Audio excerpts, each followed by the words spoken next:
La grandeza de los hombres muchas veces solo se mide con hechos que perduran para siempre.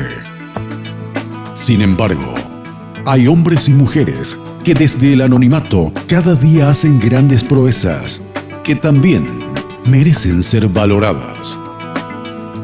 De lo ordinario a lo extraordinario, experiencias transformadas para un legado eterno. Honoris causa, mucho más que un reconocimiento.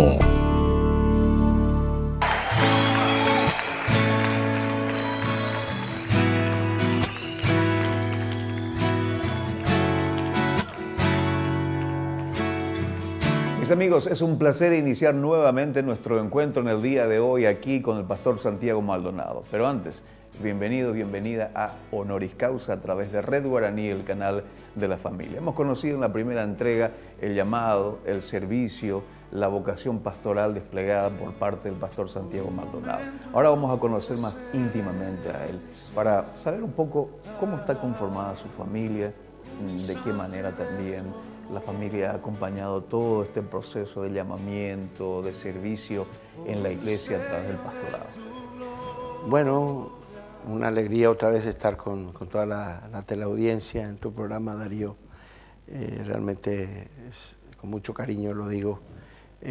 Mi familia está conformada, estoy casado con María Gloria Cabrera y llevamos 34 años de matrimonio. Tenemos 3 hijos. El mayor de mis hijos, Santiago Daniel, es funcionario del Banco Central del Paraguay, tiene un MBA de la INCAE de Costa Rica, está casado con Estelita Alfonsi Díaz de Bedoya. Ellos asisten en la iglesia Más que Vencedores y me dieron una preciosa nieta, que es Yeruti. Ya soy abuelo de 2 nietos. Mi segundo hijo es una niña, Gloria Adriana. Ella es egresada de la Universidad Evangélica en la rama de psicopedagogía. Está trabajando en el Poder Judicial, en el área de un departamento nuevo que se abrió para ayudar a encontrar el lugar de trabajo, la funcionalidad y la capacidad de los funcionarios. Y ella me dio un nieto. ¿También? Sí, también. Tiago Israel. Tiago Israel. Ella está casada también con un hermano, Abel Maldonado. Increíblemente lleva mi nombre y apellido también este muchacho, pero no tiene nada que ver con nosotros. Nosotros provenimos de una familia española, mis abuelos son españoles, yo también tengo la ciudadanía española y paraguaya, por supuesto. Y bueno, y un tercer hijo, que es Enrique Samuel. Mis 3 hijos cursaron en el colegio Albert Schweitzer, y este tercer hijo está cursando ahora el 6º grado, y es un futbolista, olimpista a muerte, así que, pero es un regalo de Dios. Realmente mis hijos son regalos de Dios. Están todos en el servicio al Señor en la iglesia. Usted como pastor, con tantos años de experiencia, también al frente de lo que es APEP, la Asociación de Pastores Evangélicos del Paraguay, sabiendo un poco la realidad, ¿cómo describiría hoy la vida del pastor que usted recorre tantos lugares de punta a punta prácticamente en nuestro país? Bueno, la vida del pastor es una vida bastante sacrificada. Lamentablemente, nuestros primeros misioneros que vinieron a traernos el mensaje del Evangelio por estas tierras de América del Sur y el Paraguay específicamente, evidentemente no enseñaron una parte tan importante de la mayordomía cristiana, de que cada iglesia tiene que hacerse cargo de su pastor y que tiene que hacerse y que lo tiene que hacer con dignidad, ¿verdad? Y tal es así, especialmente en el interior, al recorrer las iglesias, encontramos, ¿verdad?, pastores que ganan incluso 80.000, 250.000. Y eso me duele en el alma. Estamos hablando a la iglesia que ellos tienen que diezmar. El diezmo es para el sostenimiento del pastor. Y el pastor tiene que vivir con dignidad, porque el pastor es un poco el techo. Tal cual es el pastor, también será su pueblo. Es lo mismo que el gerente de un banco, el gerente de una empresa.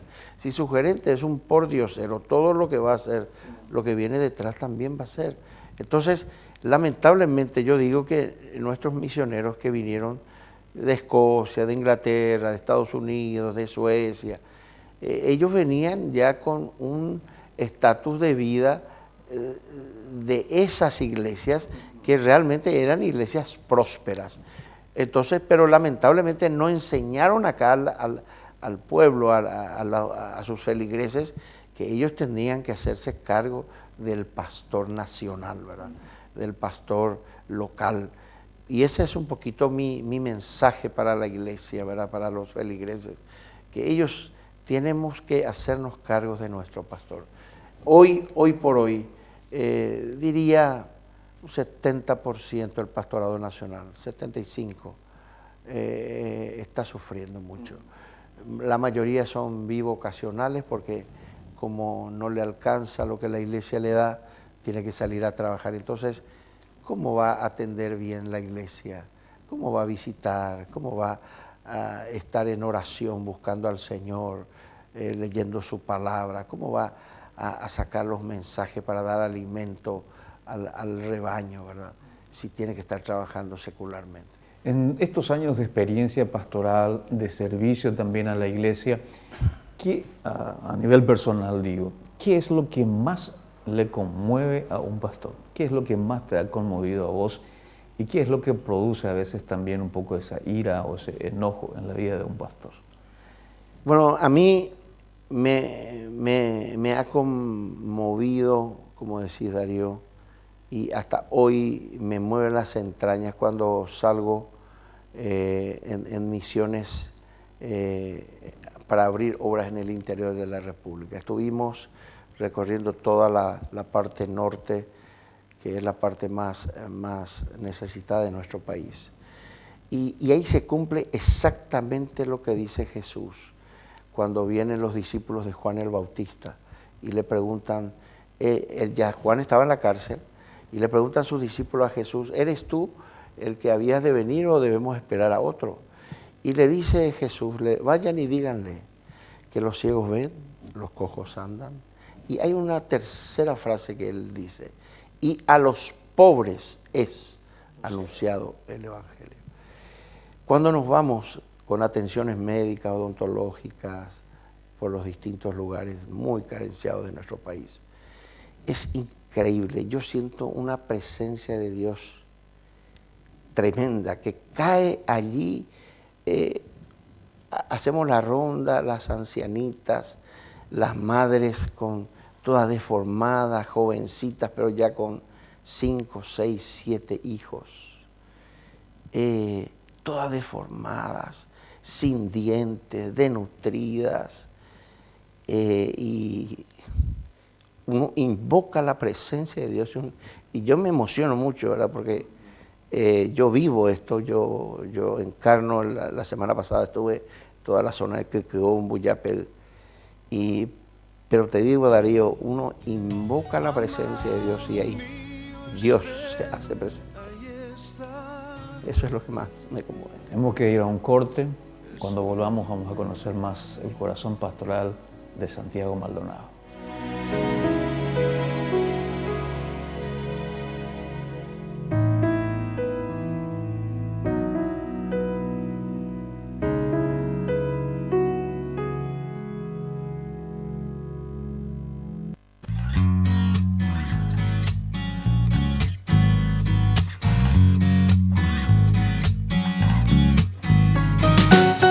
Él es mi esposo, es un varón de Dios realmente, es una persona muy especial, que tiene un carácter sumamente realmente puede soportar muchísimas cosas y no pierde nunca su humor.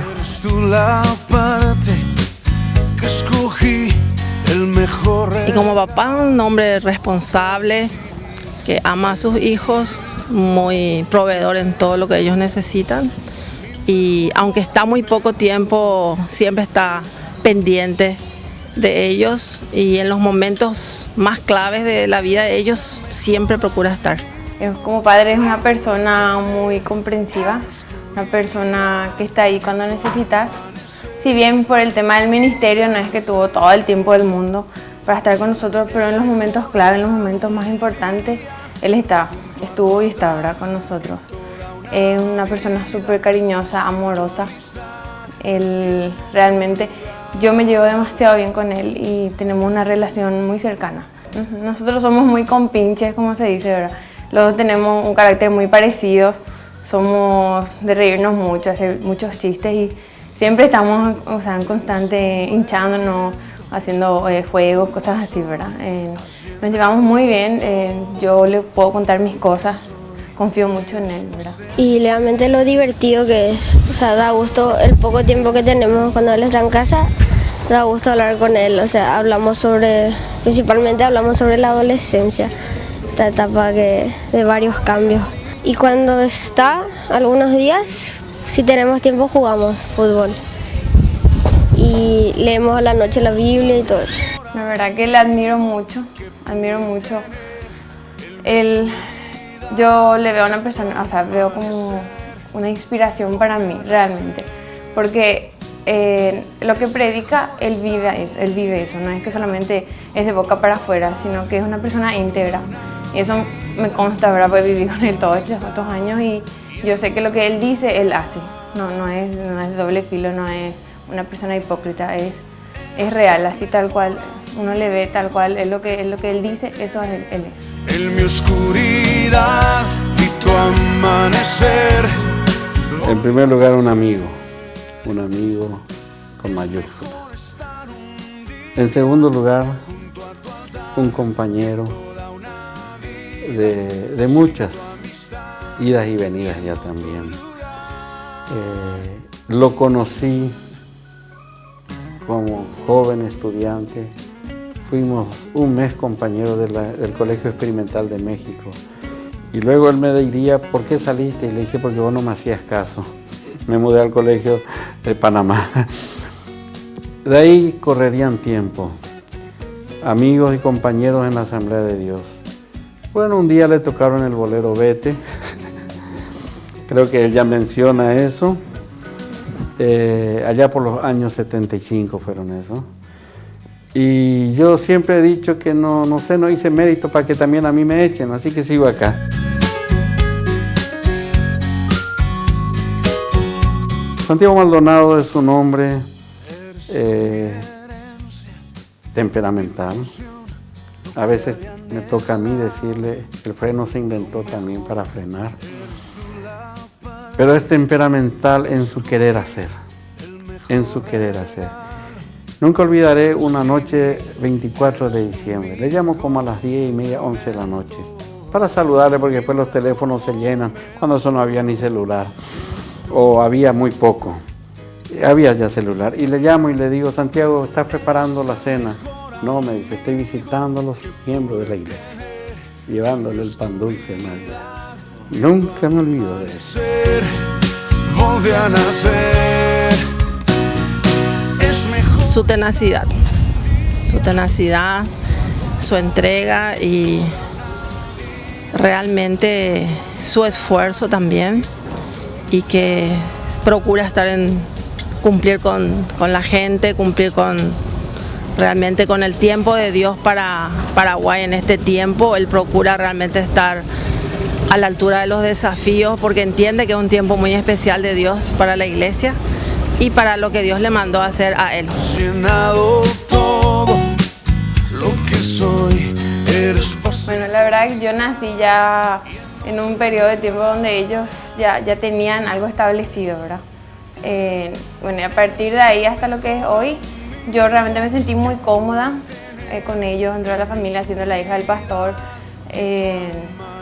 si bien hubieron seguramente problemas y todo eso, pero mi papá y mi mamá siempre nos cubrieron, digamos, de las cosas, no es que nos contaban los problemas, no decían las cosas, sino que siempre protegiéndonos, ¿verdad?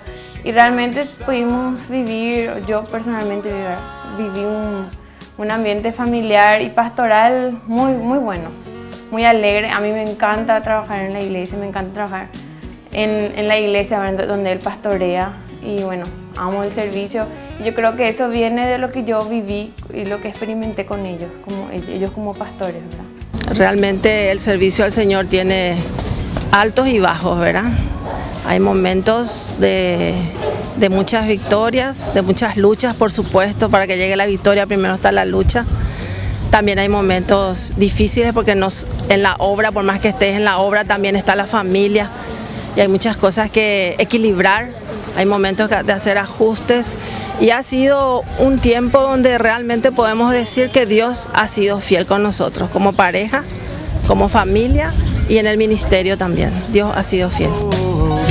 Mi mejor momento eres tú. Un legado de honestidad, un legado ejemplar en la vida íntegra, ¿verdad? De realmente vivir la palabra de Dios, vivir los principios, vivir los mandamientos, lo que ahí dice, y que realmente sea una vida en donde uno lo que dice, hace.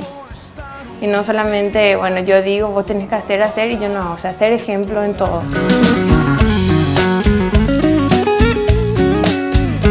Santiago Maldonado, un hombre que inspira, que motiva.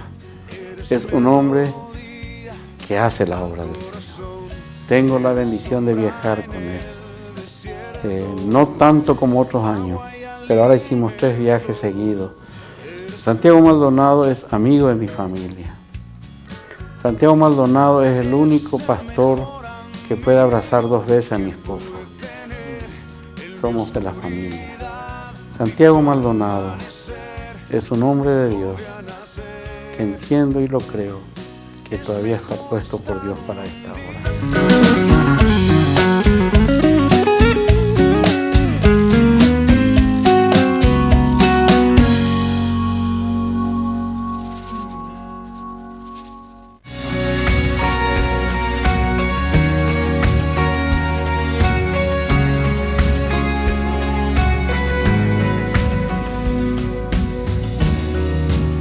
Es mi delicia estar en tu casa. Seguimos aquí en Honoris Causa compartiendo con el pastor Santiago Maldonado en este último bloque que estamos teniendo la magnífica oportunidad de conocer un poco su corazón pastoral y el servicio que él está desarrollando para con la iglesia, tanto en lo que es la comunidad cristiana como a nivel nacional. Cuando usted recorre todo el país de punta a punta, conoce también la situación de los pastores, conoce también lo que la iglesia está pasando, experimentando. ¿Cuál es el sueño que usted tiene? ¿Cuál es la visión que tiene para con la fe? Porque hay todavía un gran camino que recorrer con todo esto. Y yo entiendo que sí, nosotros no creemos que vamos a hacerlo todo. Nosotros somos solamente los iniciadores de un proceso. Yo creo que tal vez ya los pastores más jóvenes, a los que tenemos que ir entregando la posta, ellos tienen que seguir el camino que nos hemos trazado. Yo creo que Paraguay, como vos sabes, Darío, con el último evento de Palau que vos presidiste, para propios y extraños del Paraguay, hoy por hoy, la Iglesia Evangélica es un modelo de unidad, del liderazgo, del trabajo en conjunto, del trabajo unido. Hoy por hoy hay un respeto entre los colegas, ya nadie habla mal de nada, al contrario, nos respetamos, estamos juntos, podemos evangelizar, podemos orar juntos. Eso es un legado que estamos dejando, pero falta mucho. Mi sueño es ver un Paraguay transformado, pero no una transformación como se lo llama Paraguay en avivamiento, porque el avivamiento es un gran ruido, pero pasa el avivamiento y termina todo. Yo creo que los avivamientos deben caracterizarse por transformaciones. Y es por eso que hoy en día estamos impulsando la evangelización a través de las 7 esferas, que es un proyecto de largo alcance. No diría proyecto, es un movimiento. El movimiento es algo que va a estar en constante movimiento y que no tiene principio ni final. Queremos que toda la iglesia se involucre en eso, porque realmente cuando existe transformación debe haber cambios del entorno. Una iglesia, por ejemplo, que esté en un barrio pobre, ese barrio pobre a los 5 o 10 años tiene que transformarse en un barrio modelo próspero, ¿verdad? Próspero, como contaban de la iglesia de Paul Chung-hee-cho, que estaba ubicado en el basural en los suburbios de Seúl. Hoy es el lugar donde está la clase A de Seúl, Corea. Entonces, ese tipo de transformación, los avivamientos de Gales, se cerraban los garitos, se cerraban los burdeles, las cárceles estaban vacías.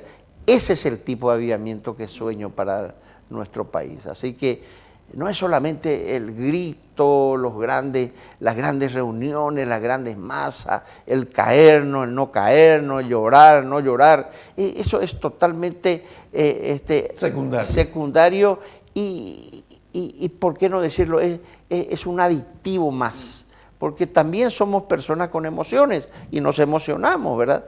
Pero donde se ve realmente la transformación debe verse en el barrio, en el gobierno y en todos los lugares. En estos minutos finales, pastor, me gustaría que usted pueda dirigirse específicamente a 2 grupos de personas. Aquellos pastores que han iniciado ya la vida ministerial y en esa primera etapa siempre hace que uno pueda estar tan contento, tan fuerte, tan entusiasmado, pero después parece ser que el contexto, las circunstancias bajan un poco los decibeles y hasta nos sentimos desanimados. Y en segundo lugar, al grupo de jóvenes que sienten seguramente un llamado o una vocación, pero son frenados ante la experiencia que ven también en otros. Bueno, al primer grupo que me pedís, Darío, les digo que Dios no es deudor de nadie. Si Dios te llamó, mi hermano, mi hermana, al ministerio, reclámale a Dios. Vos no estás ahí en el ministerio que estás teniendo porque te llamó el superintendente, el presidente de tu denominación, tu pastor, el misionero, o porque recibiste un título al salir del seminario, sino porque Dios estuvo detrás de eso. Primero tenés que cerciorarte si Dios realmente te llamó, para que le reclames a Él. Señor, si tú me llamaste, tú me tenés que dar esto.